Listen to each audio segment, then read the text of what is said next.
and come to center, finding neutral. Keeping your left hip right over the left knee. So don't let the left hip jut out to the side here as we add on. You're going to float your right knee off of the mat. Slide that right leg back behind you. Let the right toes stay on the ground. So now that right leg is straight and back behind you. Toes are just grazing the ground. That left hip is right above the left knee.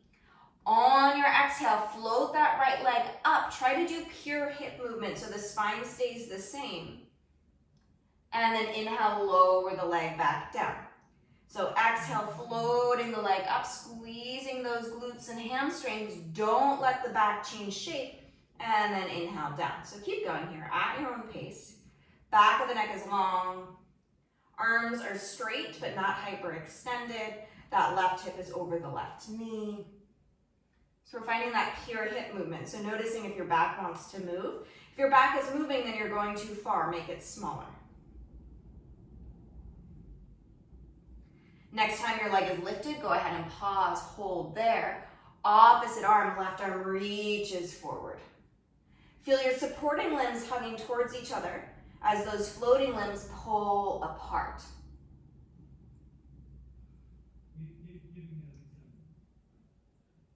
And go ahead and release. Hand and knee come down. Wag your tail. Whew, I'm already warming up. And let's go to the other side. So right hip stays over the right knee. Core is engaged. There's no movement in the spine as you slowly float that left knee and slide the left leg back behind you. Toes are just touching the ground. Spine stays exactly the same. Check that right hip. Right hip is over the knee the entire time. It doesn't go out to the side. Exhale, float the left leg up using your glutes and hamstrings, not your spine.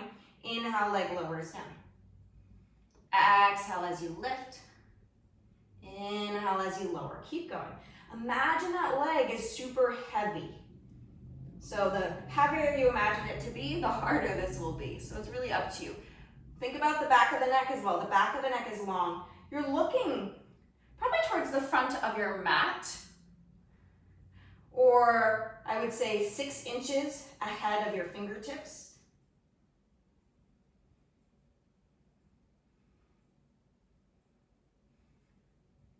Next time your leg is lifted, pause, hold.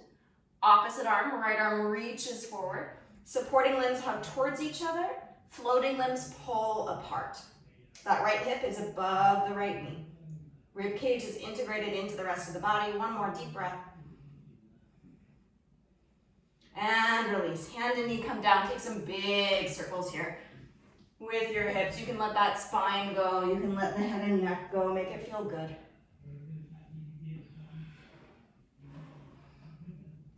Take those circles the other direction.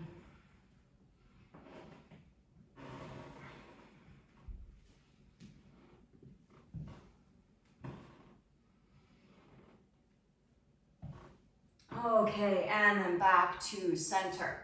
Let's come down onto the forearms and then flip your palms to face up. So elbows are underneath the shoulders, palms are facing up if possible. Slide the shoulders away from the ears. Float that right knee off the ground. Try as best you can to keep that left hip over the knee as you take some circles with that right knee, getting into the hip joint. You're going to let your pelvis move here as well. So it's okay if you feel some movement in your back and your pelvis here. You'll feel more weight into that right arm, that right forearm. That's fine. Circle the other way. Back of the neck is long, jaw is soft, shoulders away from the ears.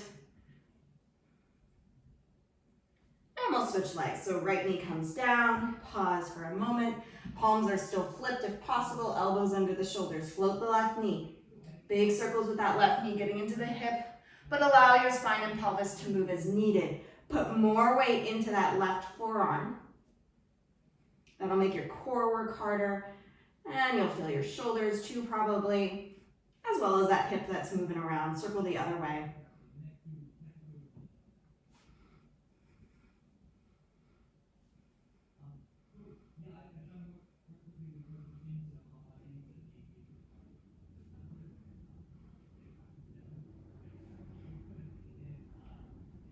And then lower that left knee down. coming back up onto the hands for a moment. We'll bring the right hand to the left-hand side of your mat, so left upper corner of the mat, and flip your palm to face up. When you flip that right palm to face up, you want not only the lower arm to rotate, but you want the rest of the arm, so that bicep is also rotating, that upper arm is rotating to face up towards the ceiling. From there, hips start to sink back like you're trying to go towards a child's pose. You can bend your left elbow, and you're bringing that right arm as close to the ground as you can, bending that left elbow. Maybe the left forearm finds the ground, maybe not.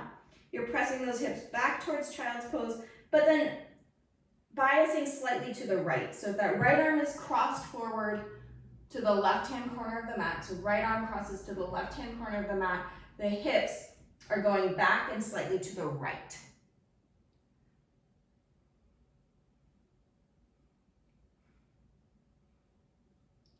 Go ahead and come up, and we'll switch sides. So left hand crosses over to the right side of the mat.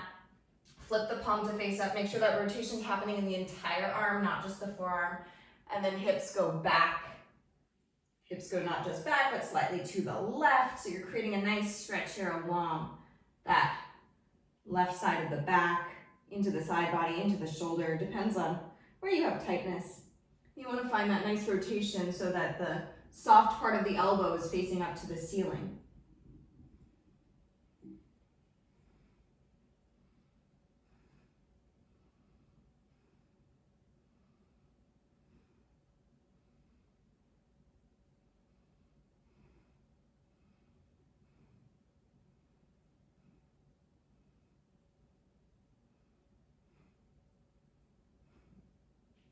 And coming back to hands and knees.